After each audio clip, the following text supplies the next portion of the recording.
already call me a bird and I freak out. I do what I did to get back at them and make them grovel at my foot.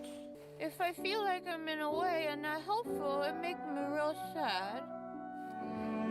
Dungeon Meshi. Ah, Dungeon Meshi. World building is important. I think that people would generally agree with this sentiment. In selling an illusion to the viewer that the world our characters interact with and inhabit is a real living place through believable interactions with said place, whether that be characters tying their shoes or suffering the repercussions of their own actions, creators are able to establish a level of immersion and through it an emotional connection with the audience. This is all the more important in fantastical shows where the existence of magic or plants that grow sheep go against all common knowledge. While grounding such a place in realism is a difficult task in and of itself, there is yet another hurdle authors need to clear to achieve narrative excellence: making their stories halfway enjoyable to watch. As much as I can get behind sitting down to read a 10-page literary review comparing and contrasting griffins versus hippogriffs, I cannot promise anyone that I'll be awake by the end of it. Fleshing out a world and telling a gripping narrative aren't necessarily one and the same. But what if I told you that there was a more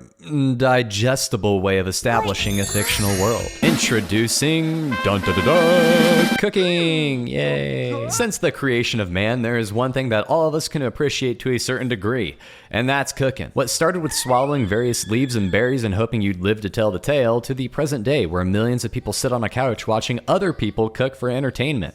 Gordon Ramsay, Cupcake Wars, everybody loves a good old cooking show. The idea of combining ingredients that alone hold no intrinsic tasty value into something greater than the sum of its parts, now that's cooking. Nobody wants to eat a raw egg or a bowl of flour and sugar, I think. But what about a cake? ケーキ食べる。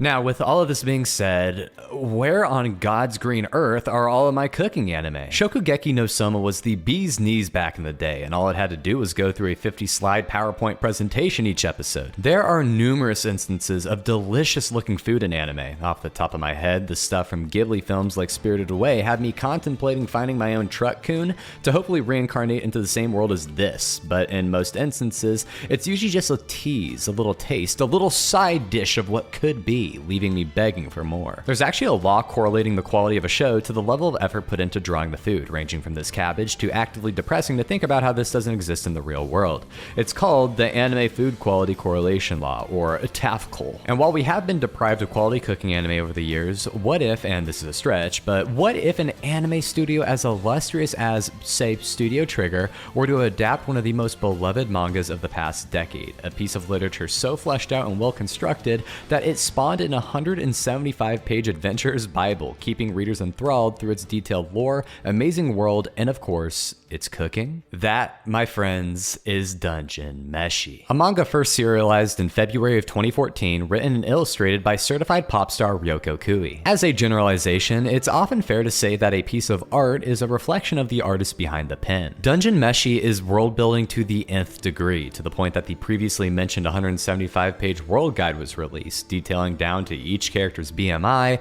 what the rooms look like, a world map, monster guide, and the romance novel Marcille likes to consume. Kui's obsession with creating a fleshed out world both in and outside of the dungeon where a story takes place drives much of what makes the show so intriguing. However, like I mentioned earlier, the application and use of such a detailed world is imperative. For example, in a vacuum, the sheep fruit. Oh, the sheep fruit. But without a narrative supporting its fruitiness, it would just be a sheep fruit, which is still pretty cool, but nonetheless. It's a monster that takes root in mana-rich territories, but more importantly to our main cast, it attracts ferocious monsters in search of a snack. Because of this, we get a whole episode surrounding the sheep fruit, half because of its breathtaking qualities, half because of the havoc its nature ends up causing the party, impeding their journey, and creating unique situations ripe for character development. This symbiotic relationship between cast and ecosystem elevates both aspects in a lot of ways, opening up opportunities for the other to flaunt its stuff. And to me, this balancing act is the main strength of Kui's writing. In several interviews, she's on record stating that, unsurprisingly, she drew a bunch of inspiration from other elaborate fictional worlds, such as Lord of the Rings, Baldur's Gate 3, Disco Elysium, Dungeons and Dragons, and a whole bunch more. While I feel like calling somebody a nerd often comes off as heavy-handed, Ryoko Kui is genuinely a nerd in all of the best ways. Both the consumption and creation of fantastical worlds is her absolute jam, am, something she does both for her job and recreationally. Being able to keep up with her passion would take a team as in love with the fine details as she is, and personally, I can't think of a group better suited to tackle such an intricately crafted, biologically centered piece of fiction than Trigger? The same studio founded by ex-Gainax ace Hiroyuki Meshi, director of Gurren Lagann and Kill la Kill, famous for their bombastic, over-the-top animation, picking up Delicious and Dungeon the first time they've ever adapted an original source into anime form. Color me surprised. In reality, Trigger is vastly different from what it once was over a decade ago. Meishi's unique vision has drawn countless talents to work alongside him, and over time, we've seen him turn over the reins of series director on multiple occasions, such as Yo-Yo Shinari heading the Little Witch Academia project, and Akira Amamiya with Gridman. Dungeon Meshi is the latest one of these instances, with Yoshihiro Miyajima making his directorial debut. And oh, what a great choice it ended up being. Calling Miyajima a fan of the series would be the equivalent of eating a slice of pizza but leaving the crust. It's disrespectful. In fact, Dungeon Meshi has practically been his since the beginning. In 2015, he submitted a proposal to adapt the work after only a single volume had been published, an idea that was immediately shot down by the president of Trigger due to the studio's unfamiliarity with adapting somebody else's material. This wasn't the end, however, as an offer to animate a commercial in celebration of the release of the 8th volume of the manga would eventually make its way to Miyajima's hands. And from there, the rest is history. Modern-day Trigger is clearly more comfortable working with outside resources at this point in its lifespan, as evidenced by their partnership with CD Projekt Red on the incredible Cyberpunk Edgerunners. Ryoko Kui was intimately involved in this production as well, something that not only excited #1 fan Miyajima, but offered indispensable guidance as to the tone and nitty-gritty of the story. A hilarious little tidbit I found was that, according to series composer Kimiko Ueno, much to the editor's dismay, Miyajima refused to hear about the ending of the series, which would give him a better feel of the overall narrative and how to navigate the production to the finish line, simply because he didn't want to ruin his own experience as a reader of the manga. The guy loves Dungeon Meshi, and it's easy to see why. Exploring the physical science behind the inhabitants of the dungeon in search of firstly defeating a monster and secondly consuming said monster is a cycle that never gets old. Oh, those sentient pieces of armor? Those are actually colonies of mollusks linking together inside the suit to simulate the functionality of muscles.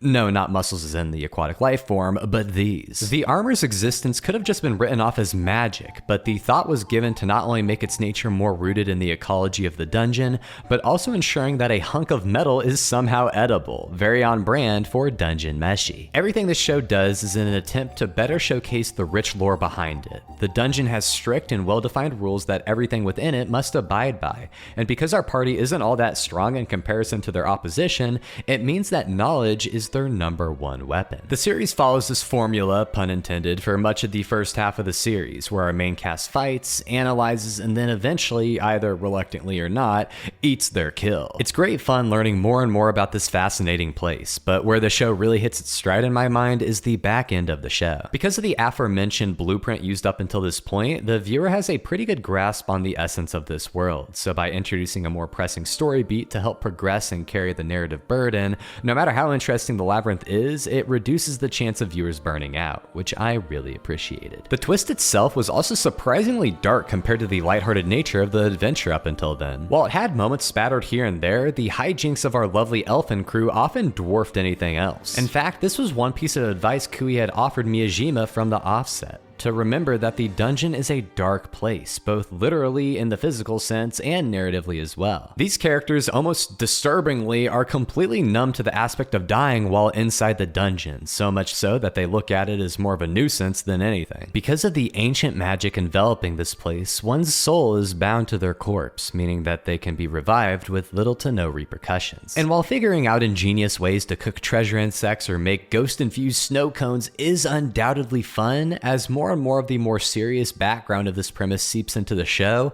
it gives the viewer something meatier to chew on, okay, I'm done with the food puns, than just this extravagantly constructed dungeon, which would normally be more than enough to carry such a show, but with an intriguing premise and fun characters layered on top, it's truly something to behold. I find that pieces of media that inspire change in people are amongst a rare air. Dungeon Meshi convinced me to deviate from my diet consisting of primarily rice and chicken and cook this up.